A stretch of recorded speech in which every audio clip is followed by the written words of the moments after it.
കർത്താവേ, ഞങ്ങളുടെ നോമ്പും നമസ്കാരവും നിനക്ക് വെടിപ്പുള്ള ധൂപം പോലെയായി സൗരഭ്യങ്ങളുടെ പുക പോലെ നിന്റെ സന്നിധാനത്തിങ്കൽ കൈക്കൊള്ളപ്പെടുമാറാകണമേ.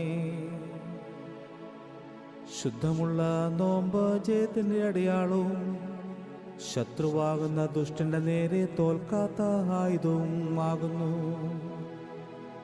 കർത്താവേ, ഞങ്ങളുടെ നമസ്കാരം നിനക്ക് ഇമ്പമുള്ളതാകണമേ.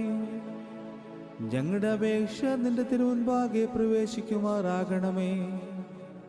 ആനന്ദപരിമളം പോലെ നിന്റെ ശ്രേഷ്ഠതയുടെ മുൻപാകെ അത് കൈക്കൊള്ളപ്പെടുമാറാകണമേ. കർത്താവേ, നിന്നെ ഞങ്ങൾ നോക്കി വിളിക്കുന്നത് കൊണ്ട് ഞങ്ങളുടെ സഹായത്തിനായി നീ എഴുന്നള്ളി ഞങ്ങളുടെ ആത്മാക്കളെ മേൽ അനുഗ്രഹം ചെയ്യണമേ.